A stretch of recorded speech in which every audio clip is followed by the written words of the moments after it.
March 3rd, 1943, 0945 hours. The Bismarck Sea, 80 miles southeast of Finschhafen. Major Edward Larner pushes the throttles of his B-25 Mitchell all the way forward. The two right double cyclones howl. His altimeter unwinds, 1,500 feet, 800, 250. The Pacific blurs into a single sheet of grey-blue beneath the bomber's belly.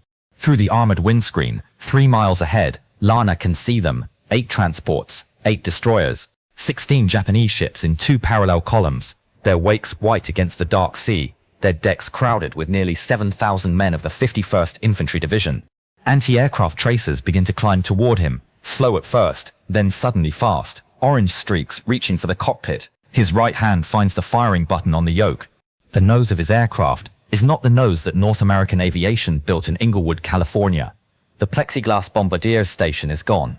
In its place, solid aluminum and 8 Browning .50 caliber machine guns, mounted in pairs, bore-sighted to converge on a single point 1,000 yards ahead.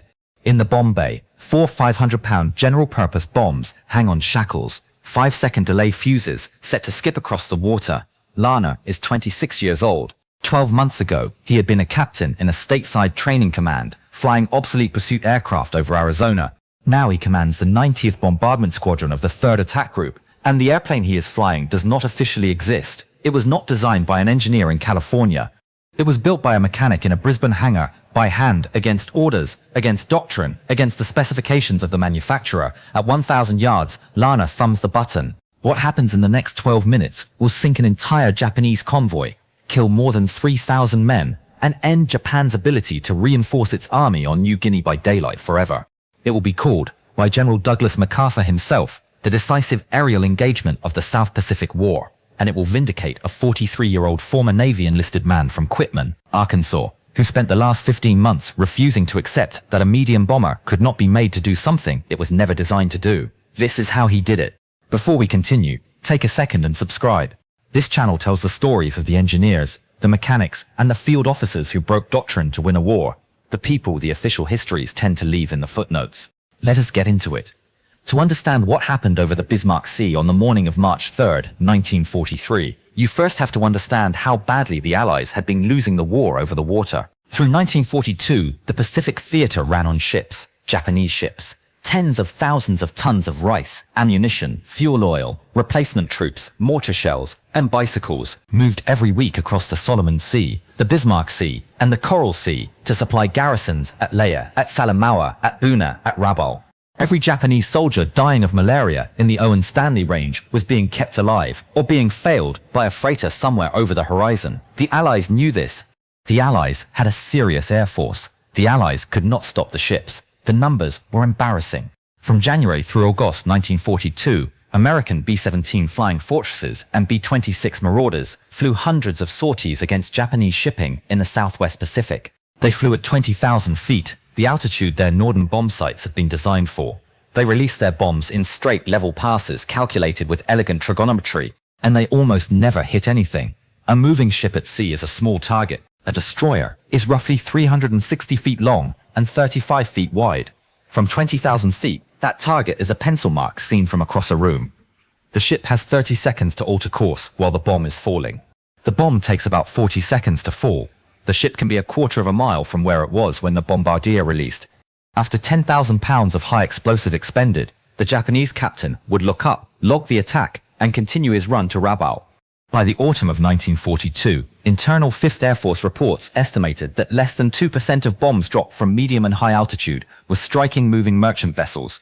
American war planners in Washington were beginning to mutter about the wasted tonnage of munitions. Japanese convoy commanders, meanwhile, were beginning to enjoy themselves.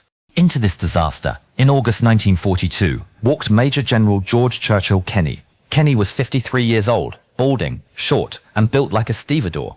He had flown 75 combat missions in France in 1918 in a Salmson 2A2, had 2 confirmed kills, and was wearing the Distinguished Service Cross.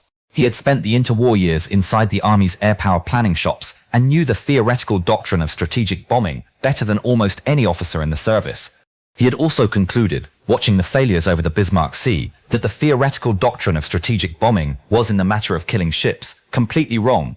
Kenney took command of the 5th Air Force in late August 1942, Within his first week in Brisbane, he made two decisions that would change the war. The first was to throw out the rulebook. He told MacArthur plainly that he was going to bomb Japanese ships from the deck level, mast height, wave top, whatever it took to put a bomb in a hull instead of 300 yards behind it. MacArthur, who cared only about results, told him to proceed. The second decision was about a man in a small office in Eagle Farm, Brisbane. Behind a workbench full of stripped Browning machine guns, Kenney found a 43-year-old field-commissioned major sitting on an upturned ammunition crate, eating a corned beef sandwich. The man wore a flight suit that did not quite fit. He had hands like a mechanic's, heavy knuckles thick from a lifetime around iron, and watery blue eyes that gave nothing away. His name was Paul Irving Gunn. Everyone in the Southwest Pacific called him Pappy. Paul Gunn had been born in 1899 in Quitman, Arkansas, a small farming town in the Ozark foothills, where his father raised chickens and his mother taught Sunday school. At 17, in 1917, he had walked into a Navy recruiting station and enlisted. He had taught himself aviation mechanics in San Diego, then learned to fly. By 1937, he had retired from the Navy as a chief aviation pilot, the highest rank an enlisted aviator could hold, with more than 20 years of service and over 4,000 flight hours. He moved his wife Polly and their 4 children to Manila, where he had taken a job as the operations manager and chief pilot of Philippine Airlines. He had flown DC-3s between Manila and Davao. He had built the airline's maintenance program from the ground up. He had become, by 1941, the most experienced multi-engine pilot in the Philippines. Then, on December 8, 1941, hours after Pearl Harbor, Japanese aircraft attacked Clark Field. Within 2 days, the Japanese had landed in the Philippines. Within 10 days, they had reached Manila. Pappy Gunn was on Bataan, having volunteered his services and his airplanes to the U.S. Army Air Forces. His wife and 4 children were in Manila. He never saw them again until October 1945. Polly Gunn, Julie Gunn, Connie Gunn, Paul Jr., and Nathaniel were swept into Santo Tomas internment camp on January 4, 1942. They would remain there 3 years and 1 month, eating less than 1,000 calories a day by the end, until American paratroopers from the 11th Airborne Division crashed the gates on February 3, 1945. From the day his family was taken, Pappy Gunn became a man with one obsession. He was going to kill Japanese soldiers. He was going to kill them in as many numbers, as efficiently as the laws of physics and the materials available to him would permit. The Army Air Forces gave him a direct field commission captain. He skipped first lieutenant entirely. They needed pilots, and he was a pilot. They needed mechanics, and he was a mechanic. They needed someone with intimate knowledge of every airfield, fuel depot, and supply cache between Manila and Davao, and he was the man who had personally built half of them. For the first 4 months of the war, Pappy Gunn flew an unending series of aircraft into the most hostile airspace on Earth. He flew DC-3 transports out of beaches in Mindanao, with Japanese fighters circling overhead. He flew obsolete B-18 Bullos at treetop height to evade interception. He scrounged spare parts from wrecks. He hand-pumped aviation gasoline from buried 55-gallon drums. He landed on roads, on dry rice paddies, on cleared strips of jungle barely longer than his takeoff run. In April 1942, Brigadier General Ralph Royce assembled a small strike force of 3 B-17s and 10 B-25s to fly from Australia to Mindanao, attack Japanese shipping in the Visayan Sea, and prove to MacArthur and to Roosevelt that the Philippines had not been completely abandoned. Royce needed a navigator who knew the islands in his bones. He needed Pappy Gunn. Gunn flew lead navigation on the Royce mission. From April 11th through April 13th, the strike force operated out of Del Monte Field on Mindanao, struck Japanese shipping at Cebu and Davao, and flew back to Australia. They sank 1 transport, damaged several, and lost no aircraft. It was, by the desperate standards of the spring of 1942, a victory. For Pappy Gunn, it was something else. While the bombers were turning around at Del Monte, he learned by radio that his family had been confirmed at Santo Tomas. He was 440 miles from Manila. He could not go to them. He came back to Australia and went to work. In May 1942, he flew the last airworthy multi-engine aircraft out of the Philippines, a battered B-18 transport that had survived 4 months of operation from clandestine strips. He took off from a stretch of beach on Mindanao at dusk, with 17 people aboard, American Army nurses, a few staff officers, a wounded sergeant, and 1 civilian engineer with his daughter. The beach was rated for 8 passengers and a pilot. Pappy flew at 900 miles to Darwin on auxiliary fuel tanks he had welded together himself. The aircraft burned 3 engines on landing. In Australia, he was promoted, eventually, to Major and assigned to the 5th Air Force as a Special Projects Officer. There was no job description in the personnel file. Kenney essentially said, "Pappy, you are the most creative aviation engineer in this theater. Fix our airplanes, make them kill things." That was the man Kenney found on the ammunition crate, eating a sandwich, in August 1942. Kenney took out a piece of paper and sketched a B-25. "I want," he said, "to put 4 50 caliber machine guns in the nose and 4 more in cheek mounts down the sides of the fuselage, and I want all of them to fire forward, controlled by the pilot. I want the bomb bay full. I want the airplane to come in at 50 feet over the water, at 300 miles an hour, and saw the bridge off a Japanese destroyer." Pappy Gunn looked at the sketch. He said, "The airplane will not balance. The recoil will tear the nose off the airframe. And we do not have the gun mounts in this theater to do this." Then he said, "Give me 3 weeks." The aircraft they were proposing to butcher was the North American B-25 Mitchell, named after Brigadier General William "Billy" Mitchell, the air power prophet who had been court-martialed in 1925 for telling the United States Army and Navy that their thinking about aviation was obsolete. A twin-engine medium bomber, 2 Wright R2600 double cyclone radial engines, 14 cylinders each, 1,700 horsepower per side, a wingspan of 67 feet 7 inches, an empty weight of 19,480 pounds, a top speed of about 275 miles per hour at sea level. The B-25 was famous by 1942 for one mission. On April 18th of that year, Lieutenant Colonel James Doolittle had led 16 B-25Bs off the deck of the USS Hornet, 650 miles east of Japan, and bombed Tokyo. The Doolittle raid had done minor damage and enormous psychological work. It had also demonstrated that the B-25 could take off from a carrier deck with 20,000 pounds of fuel and bombs and an extra navigator's compass and survive. It had not demonstrated that it could be made into a gunship. That was Pappy Gunn's problem. In a leased hangar at Eagle Farm Aerodrome, on the eastern edge of Brisbane, Gunn began. He had a team of about 15 mechanics, Australian, American, and a handful of Filipino refugees who had worked for him in Manila. He had a B-25C, serial number 4112437, freshly delivered from the United States via the ferry route through Hawaii, Fiji, and New Caledonia. He had a stack of Browning M2, 50 caliber machine guns, each weighing 84 pounds empty, and he had no instructions. The first thing he did was take the Bombardier's station out with a hacksaw and a torch.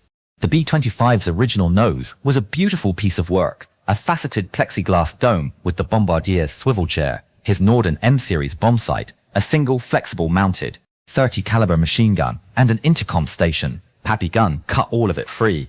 The bomb sight, worth roughly $14,000 at 1942 prices and rated as restricted classified equipment, he set on a workbench and forgot about. In its place, he fabricated a solid aluminum nose. Then he reinforced the entire forward bulkhead of the fuselage with steel plate. Then he cut firing ports for 4 50 caliber Brownings, mounted them rigidly on shock-absorbing pads, ran ammunition chutes from oversized feed boxes positioned just after the cockpit, and bolted the whole thing together. The next problem was the cheek guns. 4 more Brownings, 2 on each side of the forward fuselage, bolted to external blister mounts. Gunn welded the brackets himself. He fired the guns from a sandbag emplacement to test recoil. He drilled new gas vent holes in the side fairings. He sized the ammunition cans by hand. When he was finished, the modified B-25C-1, never given an official designation by North American Aviation, who only learned about Pappy Gunn's work in February 1943, could fire 8 50 caliber Browning machine guns straight ahead, simultaneously, under the pilot's right thumb. Combined cyclic rate of fire, approximately 6,000 rounds per minute. Combined muzzle velocity, 2,910 feet per second. Combined weight of metal landing on a target at 1,000 yards per second. Approximately 10 pounds of armor-piercing incendiary lead and steel. The engineering problems had been brutal. The first was recoil. A single Browning M2 generated approximately 250 pounds of rearward recoil force per round at the breech face. 8 of them firing simultaneously generated roughly 2,000 pounds of force applied to the forward bulkhead of an airframe never designed to absorb it. On the first test firing, in October 1942, the modified nose section pulled clear of its mounting points and shifted aft by 1/8 of an inch. Pappy Gunn welded angle iron reinforcement directly into the structural ring. He shifted the gun mounts to bolt into the wing spar centerline instead of the skin. He added recoil shock absorbers built from cut-down truck suspension components, scrounged from a wrecker's yard in South Brisbane. The second was feed, a Browning, .50 caliber fed from a metallic disintegrating belt, and the rounds had to enter the receiver at a precise angle without twisting or rotating. In a level flight test, the system worked. In a turning attack at 50 feet over the sea, with the aircraft yawing and pitching to compensate for crosswind, ammunition belts twisted in the chutes, guns jammed, Pappy redesigned the chutes to use flexible armored hose. He added belt guides at every change of direction. He ran the system through a 1,000-round endurance test on a barge in Moreton Bay before he would let it fly. The third was weight. The 8-gun installation, with ammunition, weighed approximately 1,900 pounds more than the standard B-25 nose. The aircraft's center of gravity shifted forward by 7.4 inches. The pilot, in level flight, had to fly the airplane with constant nose-up trim. In a low-altitude pull-out from a strafing run, that trim setting could and did kill people. Pappy Gunn rebalanced the airframe by removing the lower turret, removing the bottom skin between bulkheads, removing internal equipment, and shifting 2 of the ammunition magazines aft. The center of gravity, when he was done, was within 0.3 inches of the original specification. Pappy Gunn flew the prototype himself, took it up over Moreton Bay at 500 feet, lined up on a stationary barge, and fired a 5-second burst. The barge, when his ground crew motored out to inspect it, looked like it had been sawn in half with an industrial blade. He came back to the hangar and told Kenney, "It works." Kenney asked, "How many can you build?" Gunn said, "All of them." By December 1942, Pappy Gunn's team had converted 12 B-25s. By February 1943, they had converted 36. They were not the only modification being made. They were, however, the most important. The second key innovation came from a young officer named William Garnett Benn. Major Bill Benn, Pennsylvania State College class of 1933, MacArthur's aide-de-camp through most of 1942, had transferred to flying duties because he wanted to fight. He was assigned command of the 63rd Bomb Squadron of the 43rd Bombardment Group, which flew B-17s, and he had spent his sleepless nights in late 1942 obsessing over a problem that would not solve itself, the bomb that misses. Benn's idea, which he had first read about in a British report from 1940 describing experimental work against German shipping in the North Sea, was this. If a bomb is released from low altitude, say 200 feet at high speed, into the water short of a ship, the bomb will not sink, it will skip.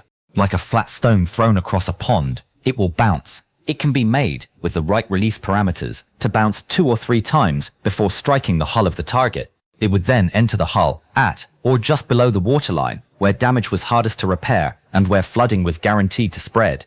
Then experimented through October and November of 1942 with derelict freighters and concrete targets in the harbour at Port Moresby. He killed the engine on a sunken Japanese tender called the Pruth, which had been beached at Basilisk Reef since 1923 by skip bombing it from one of his B-17s. He worked out the parameters, release altitude between 200 and 250 feet, airspeed of around 220 knots, range to target between 60 and 100 feet at the moment of release. By December, Benn was teaching the technique to other crews. The 5th Air Force called it skip bombing. The combination of Pappy Gunn's 8-gun strafer nose and Bill Benn's skip bombing technique gave the Allies, for the first time in the Pacific War, an instrument capable of routinely killing Japanese ships. What it did not yet give them was a crew willing to fly that close to the things. This is where Edward Larner came in. Major Ed Larner had been born in Cherry Tree, Pennsylvania in 1916. Tall, dark-haired, intense, the kind of officer whose subordinates either loved him or transferred. He had taken command of the 90th Bombardment Squadron of the 3rd Attack Group in November 1942, after the squadron's previous commander had been killed in a landing accident at Port Moresby. The 90th had been flying A-20 Havocs and was the most experienced low-altitude squadron in the Southwest Pacific. Larner had spent the previous 6 weeks training them, relentlessly, to fly at altitudes that doctrine considered suicidal. He had them flying B-25s at 50 feet over the Coral Sea. He had them shooting at floating gasoline drums from a range of 200 yards. He had them skip-bombing barges in Hood Bay. He had them flying in 2-ship sections so tight that the wingman's left wing was inside the leader's right propeller arc. In one training accident, on January 19, 1943, a 90th Squadron B-25 piloted by First Lieutenant Robert Reed clipped the surface of the water at 300 miles per hour. The aircraft cartwheeled. Reed and his crew of 4 were killed instantly. Their bodies were never recovered. Larner held a memorial in the squadron's Quonset hut the following evening. He said, "Gentlemen, this is the price. We are going to kill ships, and we are going to lose men doing it. There is no other way. Anyone who wishes to transfer to a higher altitude squadron may do so without prejudice tonight. Nobody transferred. By mid-February 1943, the 90th Bomb Squadron had 12 modified B-25C-1 gunships. The 89th and 405th Squadrons had a handful more. Total 5th Air Force inventory of 8 gun strafers, roughly 40 aircraft, combined with 2 squadrons of Australian Bristol Beaufighter heavy fighters, 3 squadrons of B-17 Flying Fortresses, 2 squadrons of B-25 medium bombers in conventional configuration, and a screen of P-38 Lightning escorts. The 5th Air Force had assembled, without quite knowing it, the most heavily armed anti-shipping strike force the world had ever seen. It needed a convoy to attack. The Japanese were about to provide one. The Allies knew the convoy was coming before the convoy was loaded. There were 2 reasons. The first was a network of men in the jungle. The Australian Royal Navy ran an organisation called the Coast Watchers, radio-equipped observation teams scattered on islands throughout the Solomons and the Bismarck Archipelago, mostly former plantation managers, missionaries, and colonial officials who had refused evacuation when the Japanese came. They lived in the bush, fed by local villagers who risked execution to help them, and reported every Japanese ship that passed within visual range of their position. The network was run by Lieutenant Commander Eric Felt of the Royal Australian Navy. It was codenamed Ferdinand after the bull in the children's story who preferred sniffing flowers to fighting. The second was a code. The Imperial Japanese Navy's main operational cipher, designated JN-25 by Allied cryptanalysts, had been broken in fragments by the US Navy's Hypo unit in Hawaii under Commander Joseph Rochefort. By February 1943, Magic intercept stations were reading roughly 40% of JN-25 traffic in real time. The Operation 81 planning messages, convoy composition, escort assignments, sailing date, route, expected arrival window were among the messages being read. On February 19, 1943, Lieutenant Commander Edwin Layton at Pearl Harbor sent the consolidated intercept summary to Brisbane. By February 22nd, MacArthur's intelligence chief, Major General Charles Willoughby, had distilled it into a single typed page for Kenney, Convoy, 8 transports, 8 destroyers. Sailing Rabaul, late February, destination Ley, estimated arrival the 3rd of March. Kenney walked across the corridor and showed the page to MacArthur. MacArthur read it without expression and said, "Get them all." The operation was being commanded by Rear Admiral Masatomi Kimura. He was 48 years old, a torpedo specialist by training, and a careful man. He would sail with 8 transports and an escort of 8 destroyers. His flagship, the Sharayuki, plus Arashio, Asashio, Tokatsukaze, Yukikaze, Asagumo, Uranami, and Shikinami. Air cover, when over the open sea, would be provided by approximately 100 Zeros and a number of Oscars staging out of La, Kavieng, and Rabaul itself. Kimura had requested night sailing only. The Naval General Staff had agreed in principle. But the route from Rabaul to La was 400 nautical miles by the southern course around New Britain, and a fast convoy moving at 7 knots could not make the run in a single night.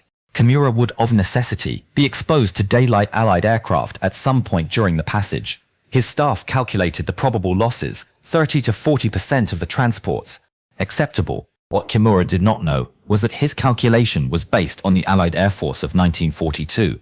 The Allied Air Force he would actually face on March 3, 1943, had been redesigned, in a hangar in Brisbane, into something he had no intelligence about.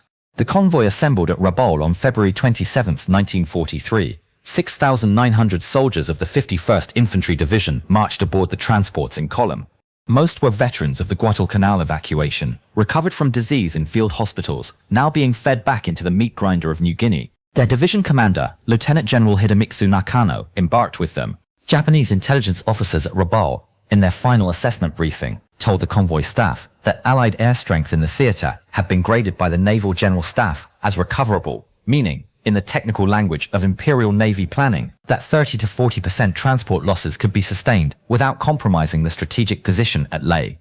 The assessment was 3 months out of date. At 23:30 hours on the night of February 28th, the convoy sailed. Kenney had been alerted on February 19th. Major Lana had been briefed by February 23rd.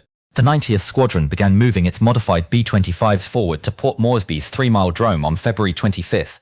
By the night, the Shirayuki cleared the entrance to Simpson Harbor. 400 American and Australian aircrew at 6 airfields knew they were coming. The weather hid the convoy through March 1st.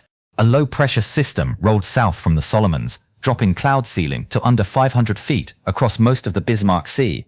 American B-17s searched in vain through driving rain. On the morning of March 2nd, the weather broke. At 10:15 hours, a 90th Bomb Group B-24 Liberator on a reconnaissance flight, piloted by Lieutenant Walter Higgins, broke through the cloud at 6,000 feet and looked directly down at the 8 transports of Operation 81, steaming in 2 columns past Long Island, 120 miles north of the New Guinea coast. Higgins called the sighting in plain language. Then he climbed into the cloud and made for home. Within 90 minutes, 8 B-17s of the 63rd Bomb Squadron, Bill Benn's old outfit, were in the air. They reached the convoy at 1500 hours and bombed from medium altitude. They sank the transport Kyokusei Maru, killing approximately 500 Japanese soldiers and sending another 900 survivors into the water. They were the only Allied aircraft to attack the convoy that day. That night, March 2nd, Kimura made a difficult decision. 2 of his destroyers, Yukikaze and Asakumo, peeled away from the formation, picked up the survivors of the Kyokusei Maru, and made a high-speed run for Leh, where they disembarked the men and turned back to rejoin the main body. It was a humanitarian decision, and it was the correct decision under Japanese naval doctrine. It also meant that, when dawn broke on March 3rd, Kimura had only 6 destroyers, the Shirayuki, Arashio, Asashio, Tokitsukaze, Uranami, and Shikinami, to screen 7 transports against whatever was coming. What was coming was everything. At 3 Mile Drome and Wardstrome outside Port Moresby, in the cold, wet dark of 2 o'clock in the morning on March 3rd, ground crews fueled aircraft. Armorers rolled 500-pound bombs across crushed coral and chained them into bomb bays. Belters fed thousands of rounds of .50 caliber armor-piercing incendiary into ammunition cans. The smell was a mix of high-octane aviation gasoline, cordite, machine oil, and damp jungle. Lana walked the line of his squadron's 12 B-25s. He did this before every mission. He spoke to each crew chief by name. He touched the nose of his own aircraft, number 4130219, painted with a cartoon devil, and the name Notre Dame de Victoire on the nose, just below the cheek gun mount, and ran his hand along the rivets. In the briefing tent at 0345, Kenney himself spoke. "Gentlemen," he said, "this is the convoy." He pointed at a map. "You will rendezvous over Cape Ward Hunt at 0930. The B-17s will attack first from 12,000 feet to draw the Japanese guns up. The Beaufighters will come in next at 300 feet, simulating a torpedo run. The Zeros will engage the P-38s. And you," he said, looking at Lana and at Major Ralph Chelly of the 405th and at Lieutenant Colonel Don Hall of the 3rd Attack Group itself, "you will come in at 50 feet, beam on, after the Beaufighters have pulled them into broadside, and you will kill them." The men ate eggs and corned beef hash in silence. They drank coffee.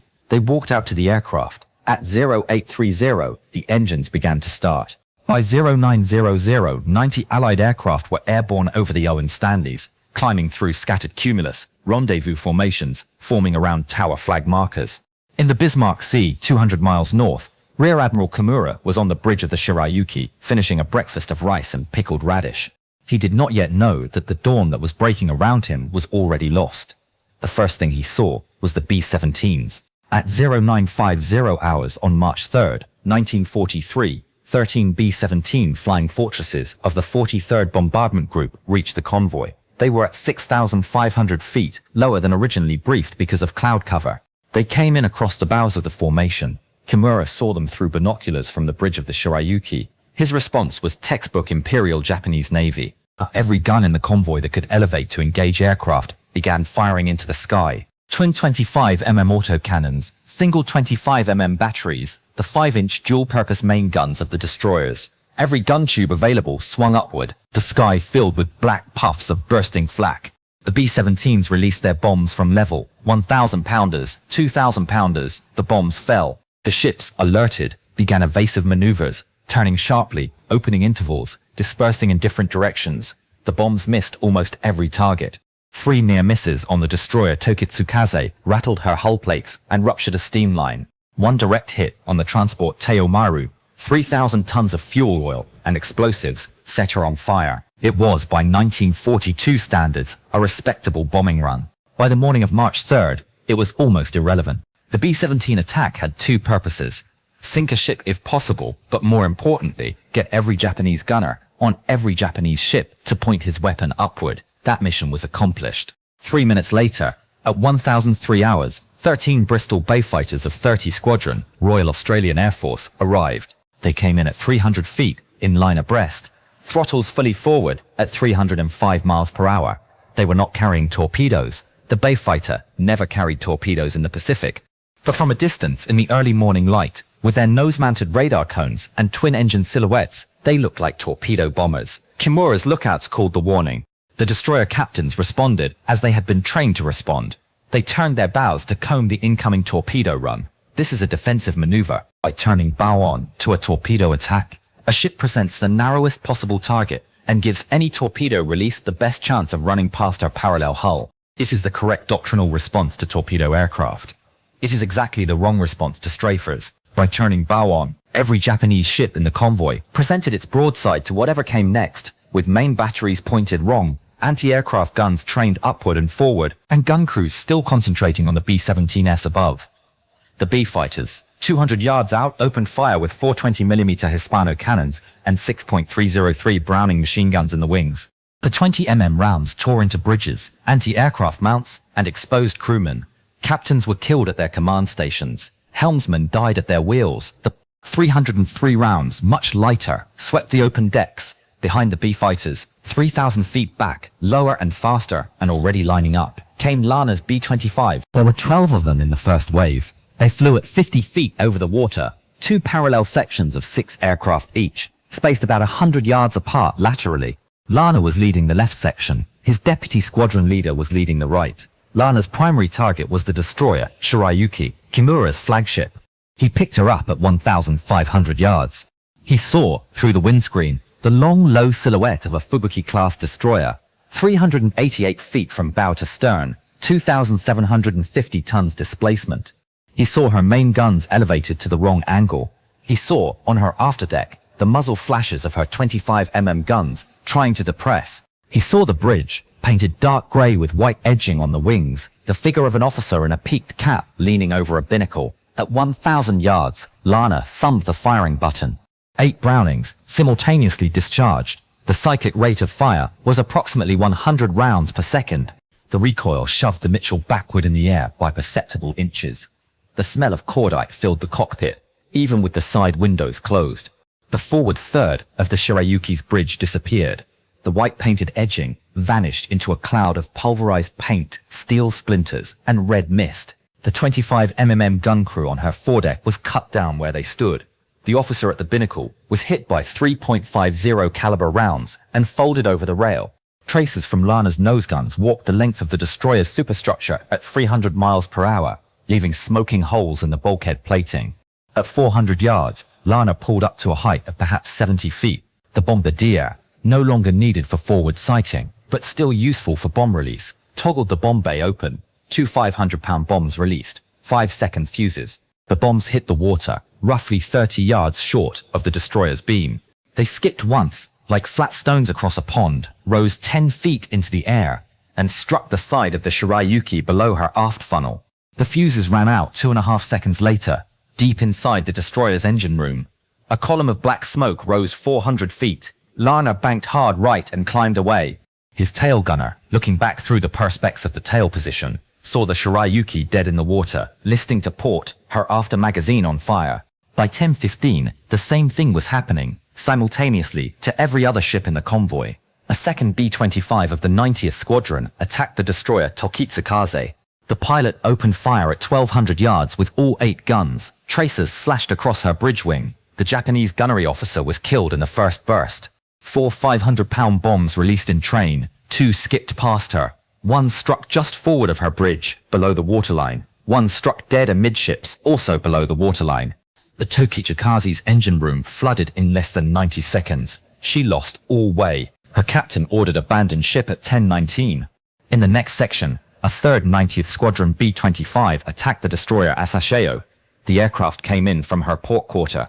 8 forward guns destroyed her bridge structure and her after-fire control director in a single pass. Skip bombs broke her keel between the second and third stacks. She was burning amidships when the bomber banked away. The transports were easier targets. They were larger, slower, more thinly armored, and packed with infantry standing in formation on the open decks waiting for their landing barges. The Io Maru, 6,500 tons, was attacked at low level. The .50 caliber fire, sweeping the deck, killed an estimated 400 soldiers in 8 seconds. Skip bombs entered her hull at the cargo line and exploded in her engineering spaces. She rolled to starboard within 5 minutes. The Oigawa Maru, 6,493 tons, was attacked next. The Taime Maru, 2,883 tons, followed. The Teo Maru, 6,869 tons, already on fire from the earlier B-17 attack, was attacked by 2 B-25s in quick succession and split in 2 amidships at 10:23. The Shin-Ai Maru and the Kembu Maru were attacked by aircraft from the 89th and 405th Squadrons. The Kembu Maru, 1,953 tons, was carrying 900 drums of high-octane aviation fuel and a deck cargo of artillery shells. She had been third in line in the port column when the 8 nose guns of a 405th Squadron B-25 stitched a line of armor-piercing incendiary tracer across her midship cargo hold. The fuel went first. The shells went second. The Kembu Maru ceased to exist as a vessel between one frame of a gun camera film and the next. First a ship, then a column of fire 800 feet high, then nothing but burning oil on the surface of the sea. The shockwave from the Kembu Maru's detonation rocked a B-25 piloted by Lieutenant Garrett Middlebrook 200 yards distant. Middlebrook, who would later write one of the most detailed first-person accounts of the engagement, said his airplane felt like it had been kicked from below by something the size of a building. 2,000 feet above, Major Ralph Chelly of the 405th Squadron led his section against the destroyer Arashio. She was already maneuvering hard to starboard, throwing up a wake like a curling white wall. The skip bombs struck her port quarter in succession. The first tore a hole below her waterline, aft of the engine room. The second detonated against her steering gear. The Arashio lost all maneuverability, drifted across the path of the Nojima, the transport behind her, and the 2 ships collided.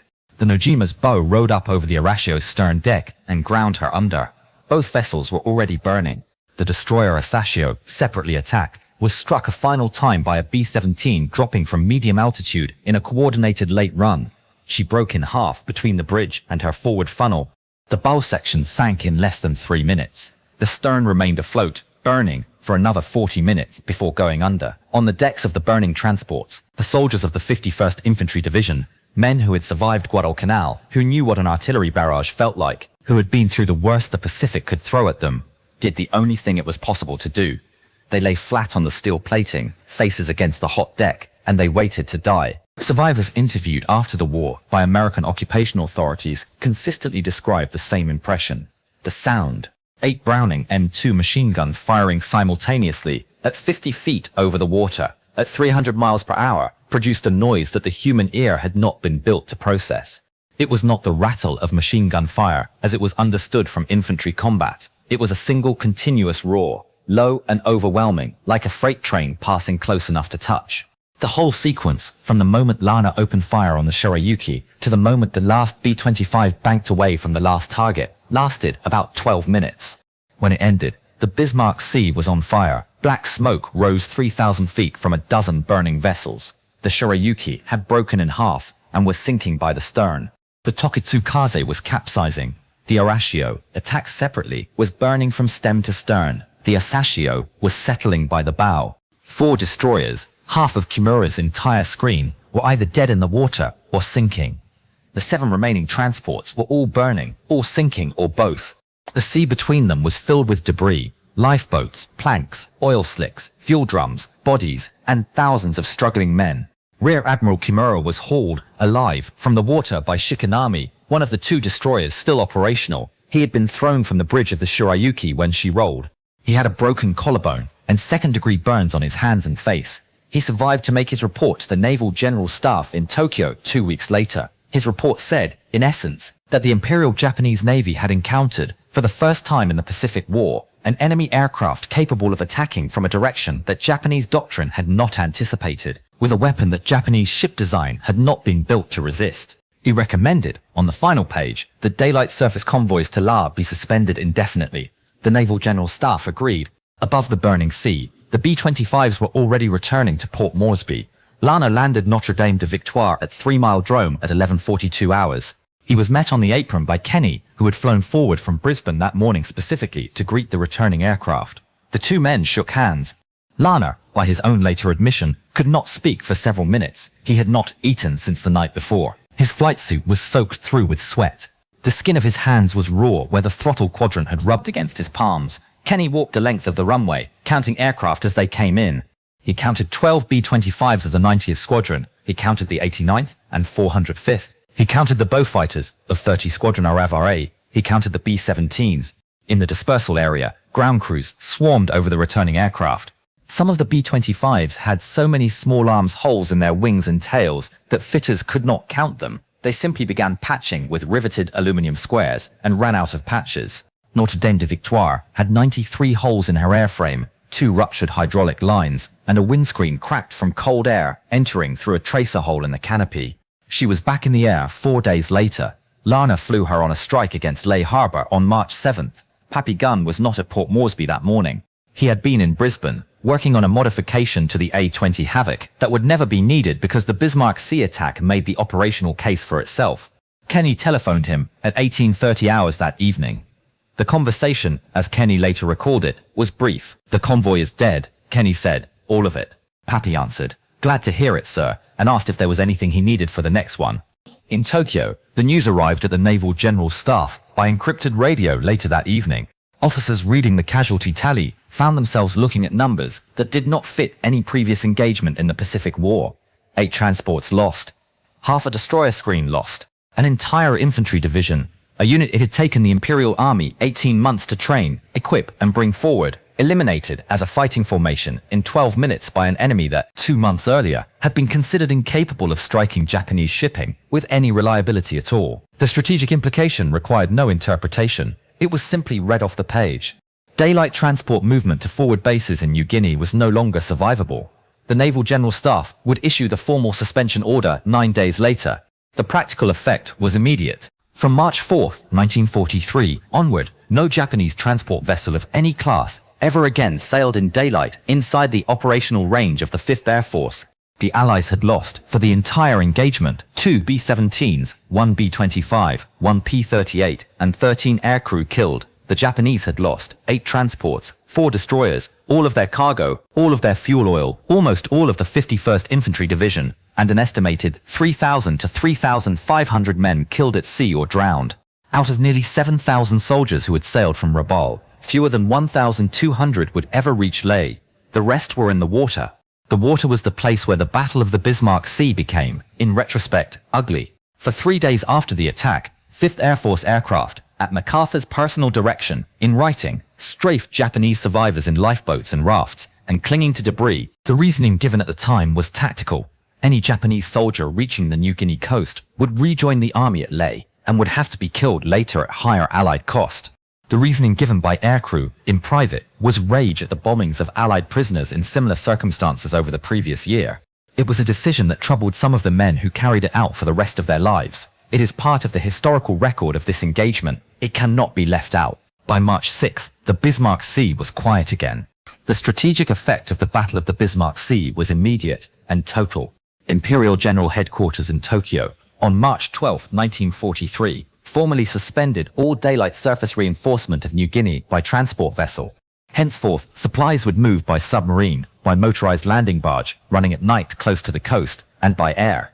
Submarine cargo capacity was a fraction of what a 6,000-ton transport could carry. Barge traffic could be, and was, interdicted by Allied PT boats. Air transport could not move heavy equipment, vehicles, fuel drums, or any quantity of artillery ammunition. General Hatazo Adachi's 18th Army on New Guinea began to starve. By the autumn of 1943, Japanese troops in the Salamaua-Ley area were reduced to combat rations of roughly 600 calories per day. Reports captured by Australian patrols recorded battalion strengths cut in half by malnutrition before they had ever engaged an Allied infantryman. By the end of the war, of the estimated 150,000 Japanese troops who had served on New Guinea, roughly 127,000 would be dead. The majority, by some estimates as many as 2/3, would die not in combat, but from disease, malnutrition, and starvation directly attributable to the collapse of Japanese maritime supply.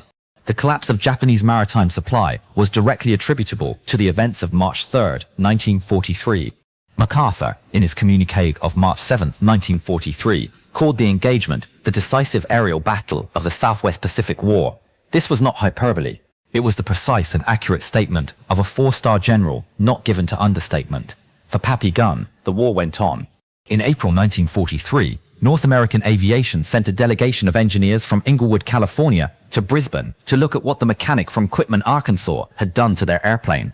They photographed his modifications, measured his gun mounts, copied his ammunition feed routing, and went home.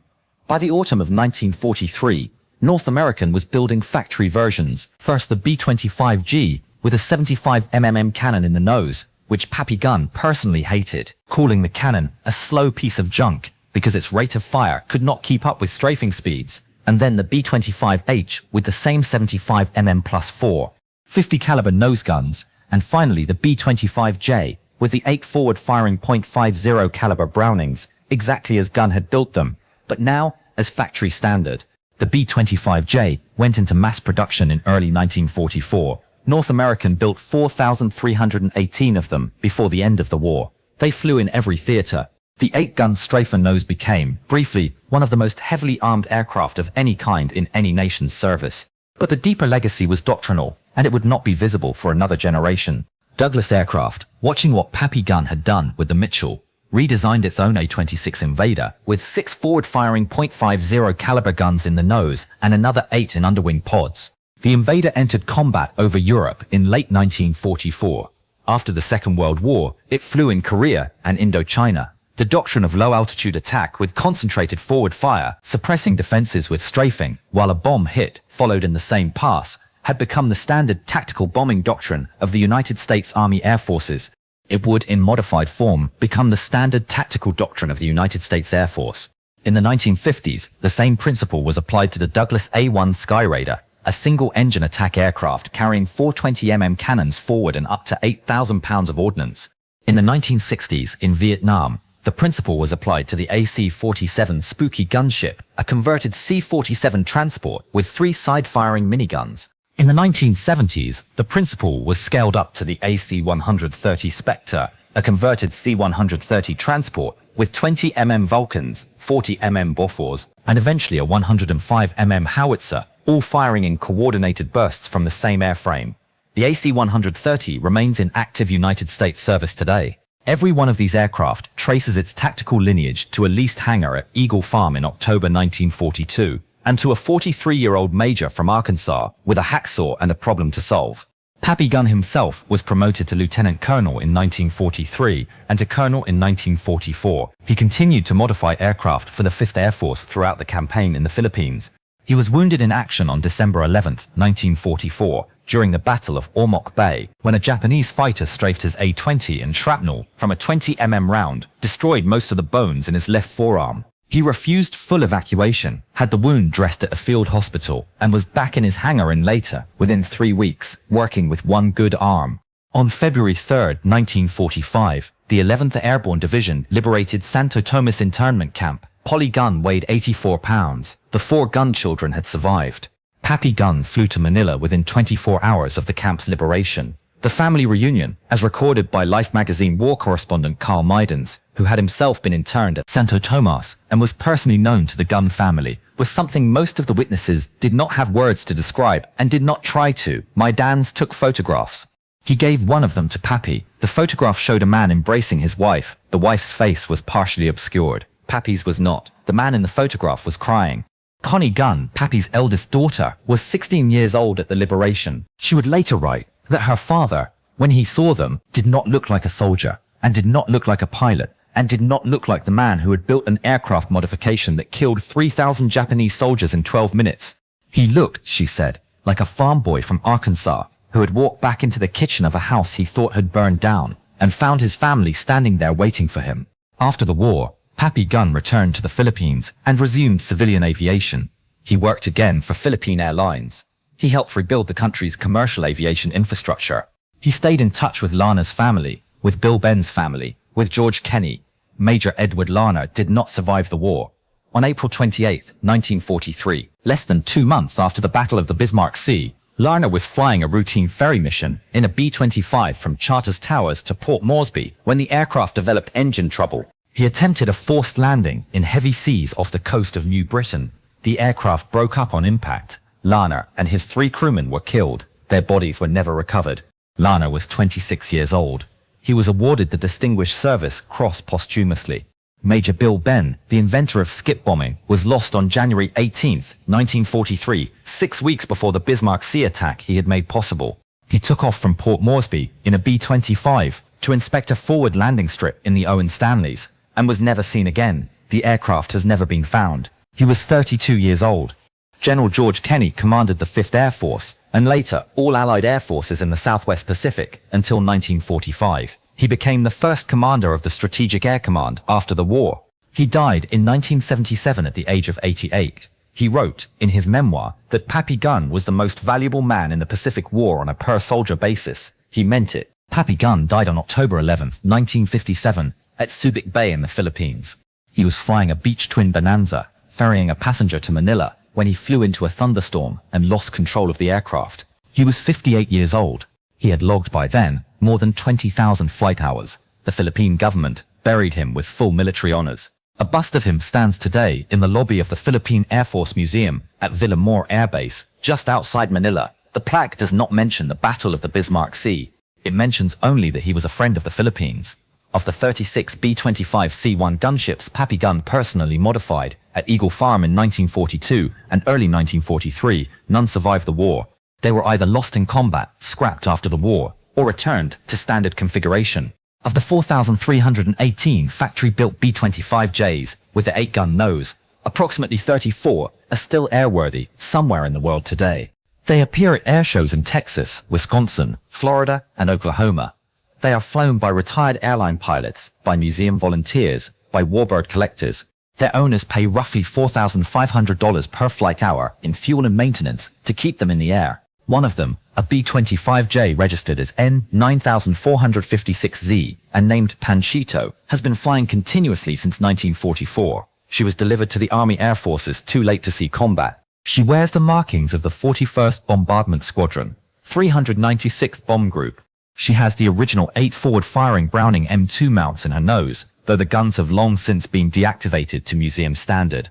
When she taxis past the crowd line at an airshow, the spectators who notice, most of them do not, see 8 black muzzles staring forward from a solid aluminum nose. That nose is a copy of the one Pappy Gunn sawed open on a B-25C in a Brisbane hangar in October 1942. The Bismarck Sea is quiet today. The wrecks of the 8 transports and 4 destroyers of Operation 81 lie in waters between 200 and 400 meters deep. Most have never been visited by submersible. The Shirayuki is somewhere northwest of Long Island, broken into 2 pieces on the seabed. The Tokitsukaze is roughly 6 miles to the east. The Arashio and Asashio are on the other side of the convoy track. The bones of 3,000 Japanese soldiers are scattered across an area of approximately 400 square nautical miles of the Bismarck Sea. The 8-gun forward nose of the B-25 Mitchell is the marker on the surface for all of them.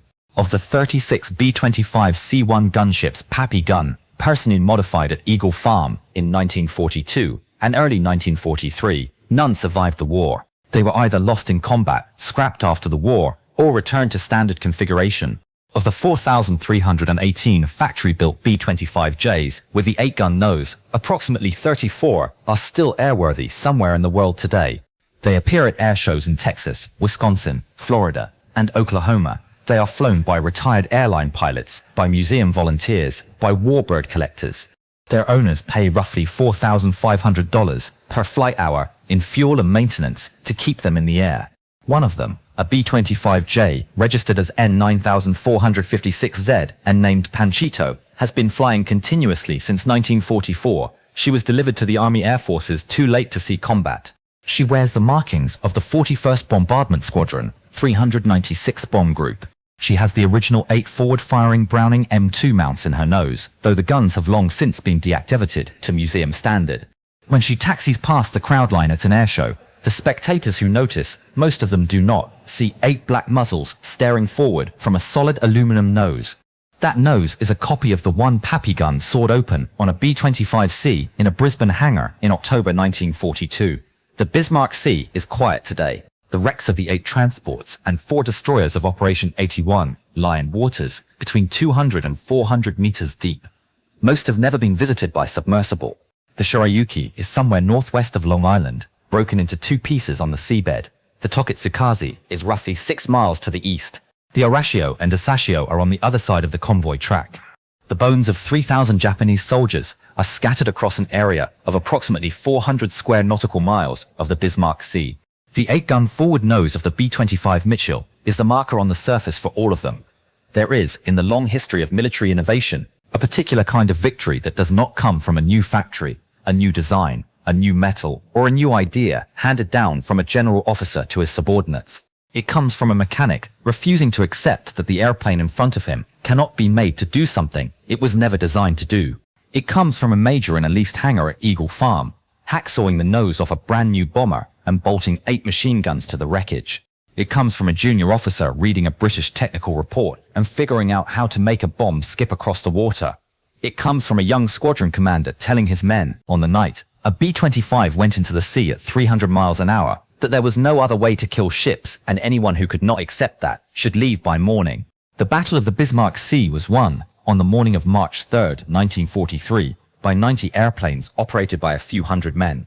Behind those men were 3 names: Kenney, who said it could be done; Ben, who figured out the bomb; Gunn, who built the gun. In those 3 names was a single principle that George Kenney would carry with him later into the command of the Strategic Air Command, and that several generations of American military officers would absorb without always knowing where it came from.